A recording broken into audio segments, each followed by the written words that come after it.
संत शिरोमणि आचार्य गुरुवर श्री विद्यासागर जी महाराज की जय। अर्हम योग प्रणेता पूज्य गुरुवर श्री प्रणव में सागर जी महाराज की जय। ओम अर्हम नमः। स्वाध्याय प्रेमी बंधुओं, आप सभी का आचार्य उमा स्वामी द्वारा विरचित गागर में सागर भरने वाले अनोखे ग्रंथ श्री तत्वार्थ सूत्र ग्रंथराज जी के अष्टम अध्याय में स्वागत है। आवश्यक सूचना, श्री तत्वार्थ सूत्र जी के अध्याय 8 की मौखिक सूत्र पाठन परीक्षा 24 अगस्त 2024 से होना निश्चित की गई है। आज ही रजिस्टर करें go.arham.yoga/सूत्रपाठ 2 पर या QR कोड को स्कैन करें। रजिस्ट्रेशन की अंतिम तिथि 30 जून 2024 है।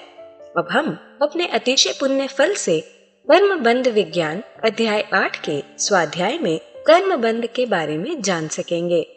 जो नए स्वाध्याय प्रेमी अब हमारे साथ जुड़ रहे हैं, वह पुराने स्वाध्याय के छूटने का विकल्प न करें। निश्चिंत भाव से स्वाध्याय करें।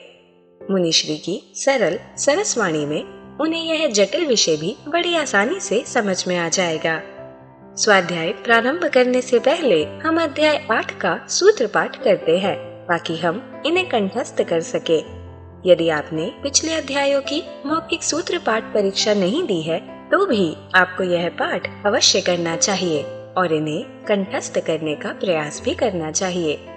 मोक्ष मार्गस्य नेतारं भेत्तारं कर्म भूव्रतां ज्ञातारं विश्वतत्त्वानां वन्दे तद्गुणलब्धये।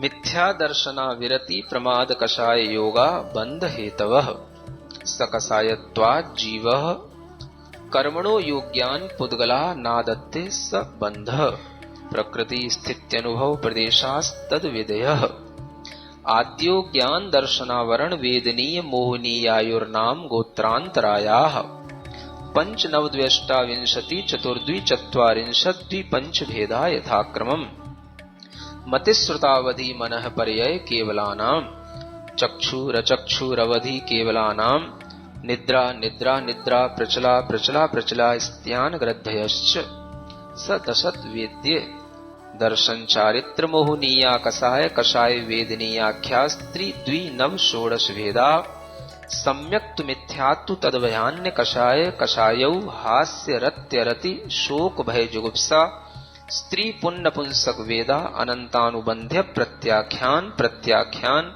संजुलन विकल्पाश्चैकशः क्रोधमान माया लोभा नारक्तैर्यज्ञोन्मानुषदैवानि गतिजाति शरीरांगोपांग निर्माण बंधन संघात संस्थान सहनन स्पर्श रस गंधान गंध वर्णानुपूर्व्य गुरु लघुपघात परघाता तपोद्योतोच्छ्वास विहायोगते प्रत्येक शरीर त्रस्सुभग सुस्वर शुभ सूक्ष्म पर्याप्ति स्थिरादे यशः कीर्ति सेतराणि तीर्थकरत्वञ्च उच्चैर्नीचैश्च दानलाभ भोगोपभोग वीर्याणाम् आदितस्तिसृणामन्तरायस्य च 30 सागरोपम कोटि कोट्यः परा स्थितिः सप्ततिर्मोहनीयस्य 20 नाम गोत्रयोः 33 सागरोपमाण्यायुषः अपरा 12 मुहूर्ता वेदनीयस्य नाम गोत्रयोरष्टौ शेषाणा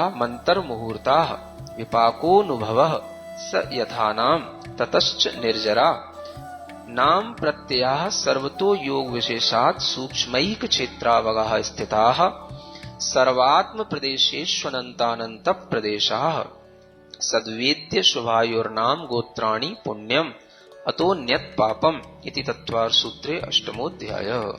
पूज्य मुनिश्री कहते हैं कि सिर्फ सूत्र के पाठन से ही हमारी विशुद्धि कई गुना बढ़ जाती है। तो आइए अब चलते हैं कर्मबंध विज्ञान की कक्षा की ओर।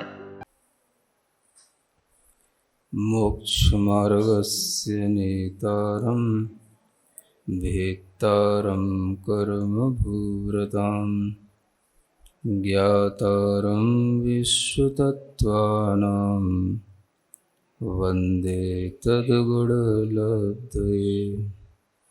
देवादिदेव आदिम तीर्थंकर श्री ऋषभनाथ भगवान की, वर्तमान शासन नायक श्री वर्धमान महावीर भगवान की, परम पूज्य आचार्य गुरुवर श्री विद्यासागर जी महाराज की। जो लोग आजकल जिम जा कर के तरह तरह की प्रोटीन के डिब्बे खाली कर कर के डिब्बे जैसी आकृति बना लेते हैं, है ना, डिब्बे ही बन जाते हैं। कभी एक डायलॉग सुना था, डिब्बे के दूध पी पी के डिब्बे हो गए है ना। तो वो ऐसा जिनके लिए हो जाता है, वो कोई सेहनन नहीं आ जाता है ना, कोई बात नहीं। हाँ, वो तो केवल जो है आप अपनी बॉडी के साथ में खिलवाड़ कर रहे हो।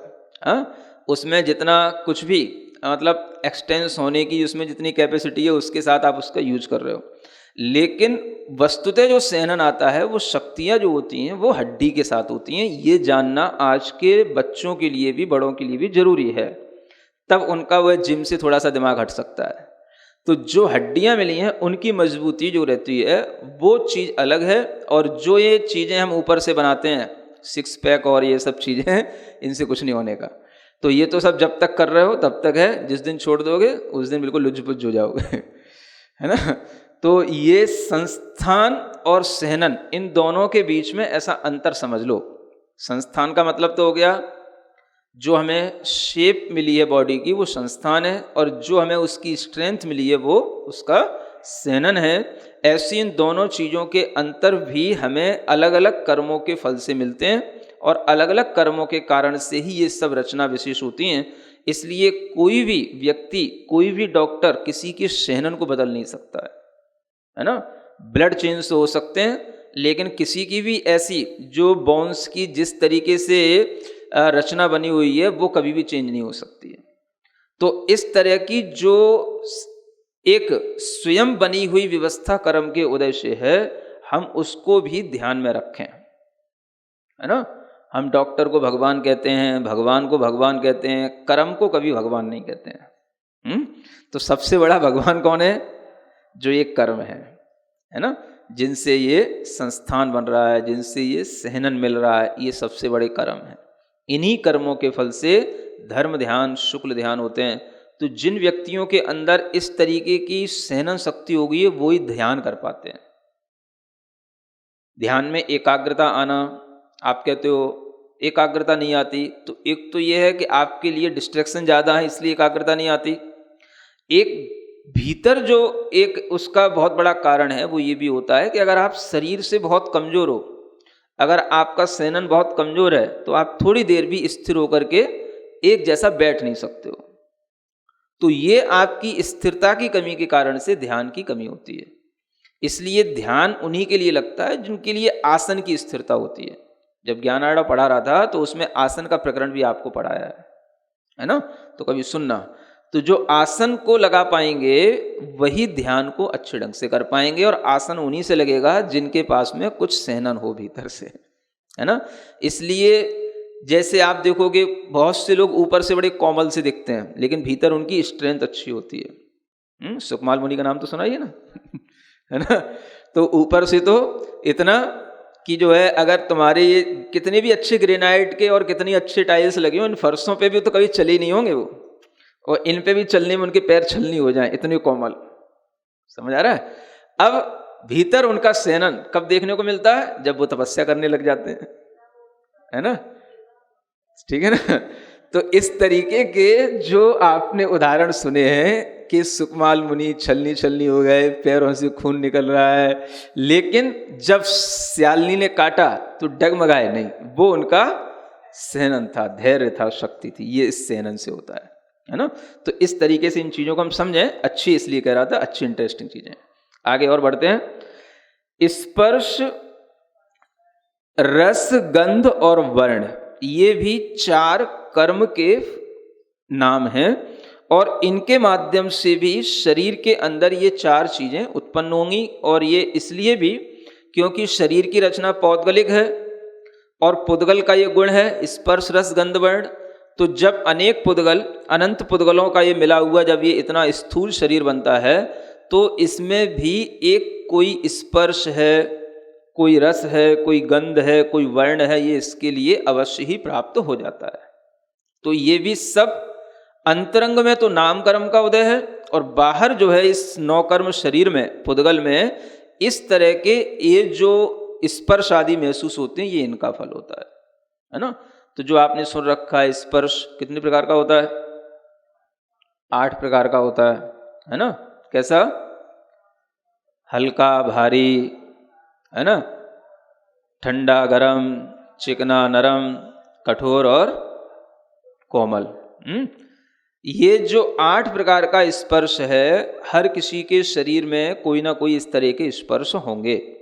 ये शरीर के स्पर्श नामकरण के उदय के कारण से शरीर में ऐसा स्पर्श होता है। इसी तरीके से 5 प्रकार का रस होता है ना? तिक्त, अम्ल, कसायला, है ना, और कड़वा, और तो बहुत सारे बना दोगे हैं? आपकी भाषा में बोलना पड़ेगा। खट्टा, मीठा, कड़वा, कसायला, चरपरा तो उसी को आप जान लो, ये 5 प्रकार के रस हैं।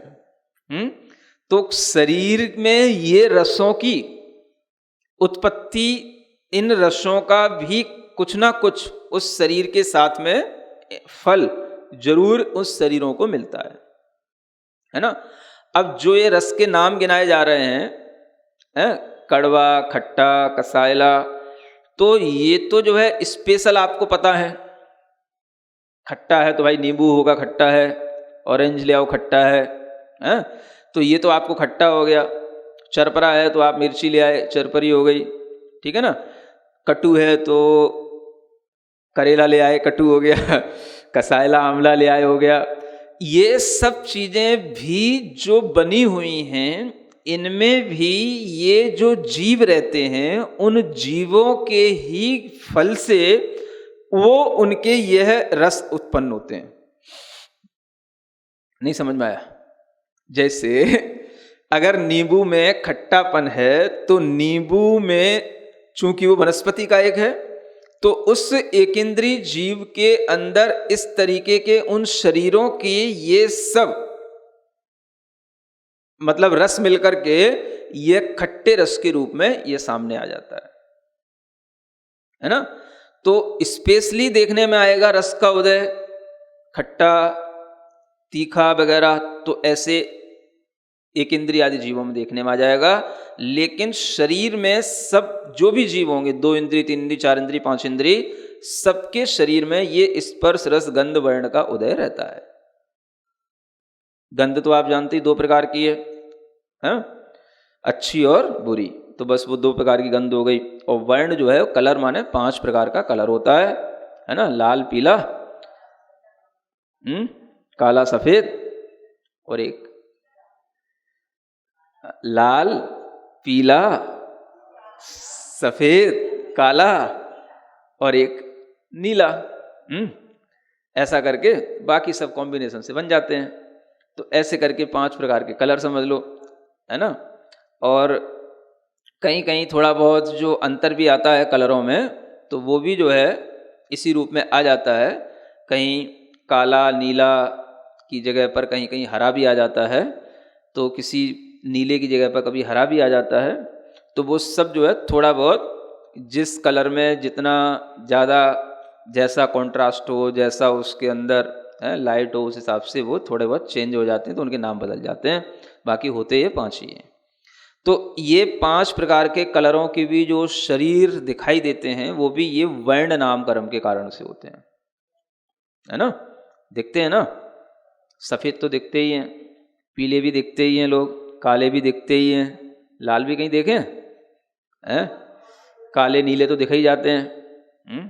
थोड़ा वेस्ट इंडीज़ टाइप की तरफ लोगों को देखोगे, है ना, तो वहाँ पे अफ्रीकन लोगों के लिए तो वो इस टाइप के भी दिख जाते हैं, है ना। और बाकी के अगर लाल नहीं दिखें तो पद्म प्रभु भगवान को देख लेना है, और हरे भी दिख ही जाते हैं कभी कभी।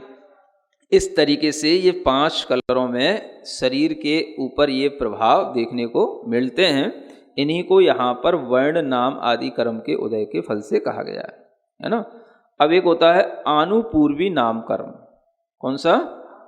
हाँ, अब इसको भी समझें कि आनुपूर्वी का मतलब ये होता है जिस गति में इस जीवात्मा को जाना है ना, तो वह उस गति में जाते हुए रास्ते में जब तक उस गति में उसका जन्म नहीं होता, जिसे हम रास्ते की गति, जिसको हम विग्रह गति कहते हैं। क्या बोलते हैं? एक गति को छोड़कर दूसरी गति में जब तक वह जिस योनि स्थान पर जहाँ उसका जन्म होना है वहाँ तक नहीं पहुँचता, तब तक जो आकाश में उसकी गति होती है उसको विग्रह गति कहते हैं। तो आत्मा की शेप उस विग्रह गति में भी पूर्व शरीर के आकार की बनी रहती है। पूर्व माने जिस शरीर को छोड़ करके वो जा रहा है, और वो बीच में शेप उतने ही टाइम तक रहेगी जब तक कि वो विग्रह गति में है।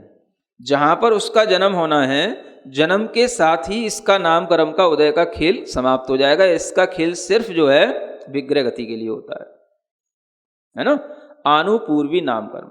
लेकिन आनुपूर्वी ये चार गतियों की तरह चार प्रकार की हो जाती है। चार गतियां ना, नरक गति तो नरक गत्यानुपूर्वी, देव गत्यानुपूर्वी, मनुष्य गत्यानुपूर्वी और त्रियंच गत्यानुपूर्वी। अब ध्यान में ये रखना है कि नरक गत्यानुपूर्वी का मतलब यह है कि जो नरक की ओर उस आत्मा को ले जाए। किसकी ओर ले जाए? नरक की ओर ले जाएगी जो गति ये अनुपूर्वी, उस कर्म का नाम कहलाएगा नरक गत्यानुपूर्वी। लेकिन जो विग्रह गति में उस आत्मा की जो आकृति रहेगी वो पूर्व शरीर के आकार की रहेगी। यानी वो मनुष्य के शरीर को छोड़ के जा रहा है तो विग्रह गति में मनुष्य की आकृति रहेगी। त्रियंच के शरीर को छोड़ के जा रहा है तो त्रियंच की आकृति रहेगी। लेकिन नाम जिस आनुपूर्वी का वो रहेगा जिस गति की ओर जा रहा है। तो नरक गति की ओर जाने वाले जीव के लिए नरक गत्यानुपूर्वी, देव गति की ओर जाने वाले जीव के लिए विग्रह गति में पूर्व शरीर का जो आकार रहेगा उसका नाम कहलाएगा देव गत्यानुपूर्वी। मनुष्य गति में जाने वाले जीव के लिए जो पूर्व शरीर का आकार रहेगा उसके लिए कहा जाएगा मनुष्य गत्यानुपूर्वी। और त्रियंच के शरीर में जो उत्पन्न होने वाला है और उसका जो पूर्व शरीर का आकार है उसके लिए कहा जाएगा त्रियंच गत्यानुपूर्वी।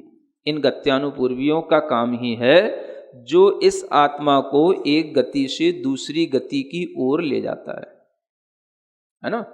अब गति में और गत्यानुपूर्वी में क्या अंतर हो गया? एक गति भी थी ना, तो गति क्या कर रही है? गति केवल जो है उस गति का काम है गमन कराना, है ना।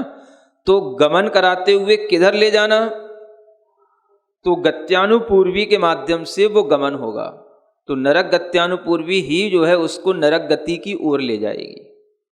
और गति का उदय तो उसके लिए जन्म लेने के बाद भी बना रहेगा, लेकिन गत्यानुपूर्वी का काम केवल बस ये बीच के स्पेस में है ना।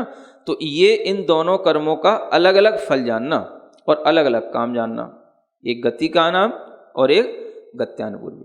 इसलिए दोनों कर्मों के फल जो होते हैं वो एक साथ उदय के साथ एक साथ लिखे जाते हैं। गति के अनुसार ही गत्यानुपूर्वी हुआ करती है। इसलिए गति और गत्यानुपूर्वी में अंतर भी है और उनकी एक साथ संयोजना भी बनती है। इस तरह से जैसी आयु है वैसी ही गत्यानुपूर्वी होगी और वैसी ही उसकी गति होगी। तो ये तीन चीजें एक साथ चलेंगी, तिर्यंच आयु, तिर्यंच गति और तिर्यंच गत्यानुपूर्वी। आयु का काम उस गति में लंबे समय तक रखना या जितनी उसकी आयु है उतने समय तक रखना।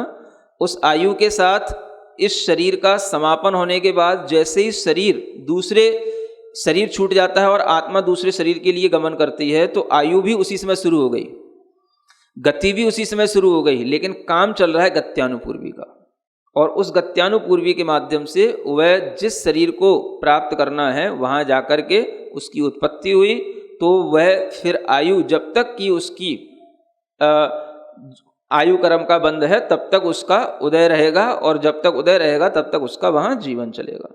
और उस गति नाम कर्म के कारण से उसको गति की फीलिंग भी आएगी कि मैं मनुष्य हूँ, मनुष्य गति नाम कर्म के कारण से। समझ आ रहा है? और गत्यानुपूर्वी का उदय केवल बस विग्रह गति के लिए होता है। तो इस तरह से इन कर्मों के अंतर भी समझें, इनके फल भी समझें, और जो बारीकी से आपको फल समझ में आ रहे हैं उन्हें ध्यान में भी रखें। ठीक है? ओम अरहम नमः। तो चलिए आज की कक्षा की एक क्विक रिवीजन कर लेते हैं। हमने जाना कि ध्यान में एकाग्रता ना आने के कारण है डिस्ट्रैक्शंस बहुत होना और सहनन कमजोर होना।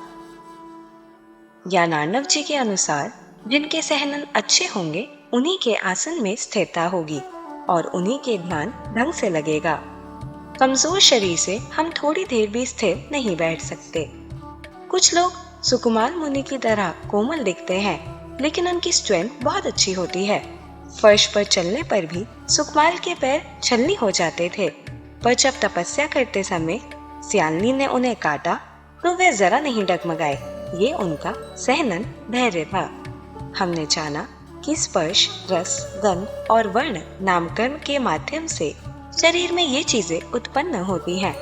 वैसे तो ये पुद्गल के गुण हैं, लेकिन अनंत पुद्गलों से बने स्थूल पौद्गल शरीर में भी स्पर्श, रस, गंध और वर्ण होता है। अंतरंग में यह इन नाम कर्मों के उदय से होता है और बाहर नौकर्म शरीर में स्पर्श आदि के रूप में महसूस होता है। स्पर्श हल्का भारी, ठंडा गर्म, चिकना रूखा और कठोर कोमल 8 प्रकार का हो जाता है। रस खट्टा, मीठा, कड़वा, कषाइला और चरपरा 5 प्रकार का होता है। हमने जाना कि नींबू का खट्टापन, मिर्ची का चरपरापन आदि इनमें रहने वाले वनस्पति काय एक इंद्रिय जीवों के शरीर के रस से उत्पन्न होता है। एक इंद्रिय आदि जीवों में तो खट्टा आदि रस का उदय देखने में आ जाता है, लेकिन इन नाम कर्मों का उदय सभी शरीरी जीवों में होता है। गंध अच्छी और बुरी 2 प्रकार की होती है। वर्ण लाल, पीला, काला, सफेद और नीला 5 प्रकार का होता है। बाकी वर्ण इनके कॉम्बिनेशन से बन जाते हैं। कहीं कहीं पर काला, नीला की जगह हरा भी बताया जाता है। वर्ण नामकरण के कारण हमें अलग अलग रंग के शरीर दिखाई देते हैं, जैसे सफेद, पीले लोग, अफ्रीका में काले, नीले लोग और लाल रंग के पद्म प्रभु भगवान। हमने जाना था कि एक गति को छोड़कर दूसरी गति में जन्म योनि स्थान तक पहुंचने से पहले आकाश में जीव की गति को विग्रह गति कहते हैं। आनुपूर्वी नामकर्म आत्मा को एक गति से दूसरी गति की ओर ले जाता है और इसके उदय में विग्रह गति में आत्मा की शेप जिस शरीर को छोड़कर आत्मा आई है वैसी बनी रहती है। जन्म के साथ ही इस नामकर्म का उदय समाप्त हो जाता है। 4 गतियों के लिए यह 4 प्रकार का होता है: नरक गत्यानुपूर्वी, देव गत्यानुपूर्वी, मनुष्य गत्यानुपूर्वी, तेयंच गत्यानुपूर्वी। आनुपूर्वी नामकर्म का नाम जिस गति में जीव जा रहा है उसके अनुसार होगा, लेकिन विग्रह गति में आत्मा की आकृति पूर्व शरीर के अनुसार ही होगी। जैसे नरक गत्यानुपूर्वी आत्मा को नरक की ओर ले जाएगा, लेकिन यदि वह मनुष्य या तिर्यंत शरीर छोड़कर नरक जा रहा है तो विग्रह गति में आत्मा की आकृति मनुष्य या तिर्यंत की रहेगी। हमने गति और गत्यानुपूर्वी में अंतर समझा। गति गमन कराती है, गत्यानुपूर्वी के माध्यम से गमन होता है। गति का उदय तो जन्म लेने के बाद भी रहता है, लेकिन गत्यानुपूर्वी का केवल विग्रह गति में रहता है। हमने जाना कि जैसे आयु होगी वैसे ही गत्यानुपूर्वी और गति भी होगी। जैसे तिर्यंच आयु, तिर्यंच गति, तिर्यंच गत्यानुपूर्वी एक साथ होंगी। आयु जीव को आयु पर्यंत उस गति के शरीर में रखती है। आयु समाप्त होने पर शरीर छूटता है और दूसरी आयु का उदय होता है। इसी समय दूसरी गति का भी उदय होता है। गत्यानुपूर्वी कर्म उसे दूसरे शरीर में उत्पन्न कराता है। गति नाम कर्म के कारण जीव में गति की फीलिंग आती है। मैं मनुष्य, तिर्यंच आदि हूँ। तो चलिए अब हम सभी जुड़वाणी स्तुति करते हैं और तत्पश्चात समय होगा आज के सवाल का। सिरिजिणवाणी जग कल्याणी जग जन मदतम मोहरी जनमण हारी गढ़हर हारी जम जरा भव रोग हरि तिथ्य राणम दिव्य झुणिम जो पढ़ई सुणई मय्ये धारई राणम सौख मणंतम धैर्य सासद मोक्ष पदम पावई। सासद मोक्ष पदम पावै। अब समय है आज के प्रतियोगिता प्रश्न में भाग लेकर आकर्षक पुरस्कार जीतने का। आप अपने फोन को क्यूआर कोड स्कैन करने के लिए तैयार रखें या दिए गए लिंक पे जाएं। आप अपना उत्तर चुनकर हमें कल शाम 5 बजे तक भेज सकते हैं। 3 भाग्यशाली विजेताओं को मिलेंगे आकर्षक पुरस्कार। विजेताओं का नाम इसी कार्यक्रम में हर रविवार को घोषित किया जाएगा। साथ ही सभी प्रश्नों के सही उत्तर भी बताए जाएंगे। आज का सवाल है, आनुपूर्वी नामकर्म के कितने प्रकार हैं? 2, 4, 5, 8। अध्याय 8 की कक्षा 32 के आज के सवाल का सही उत्तर है वज्र ऋषभ नाराज सहनन। अगर आप किसी कारणवश कोड को स्कैन ना कर पाए हों तो आप क्लास की वेबसाइट पर जाकर भी उन्हें अटेम्प्ट कर सकते हैं। इस लिंक पर जाएं या क्यूआर कोड को स्कैन करें। धन्य है हमारा पुण्य जो मुनिश्री हमें कर्म बंध जैसे कठिन विषय को इतनी सरलता से समझा रही हैं, ताकि हम डेली लाइफ में कर्म बंध के कारणों को जानकर उनसे बच सके और यह ज्ञान आप अपने परिवार, मित्र, समाज के लोगों को इस स्वाध्याय से जोड़कर दे सकते हैं। आप उन्हें हमारी वेबसाइट ttv.arham.yoga शेयर करें और वह इन सभी क्लासेस को एक साथ एक्सेस कर सकते हैं। अभ्यास प्रश्न करके अपने ज्ञान को प्रगाढ़ बनाने का मौका और आज के सवाल में पुरस्कार जीतने का सौभाग्य भी मिलेगा। तो आज ही अपने बच्चों को, मित्रगणों को और परिवारजनों को इससे जोड़े और अपना और उनका पुण्य बढ़ाएं। ओम अरहम नमः।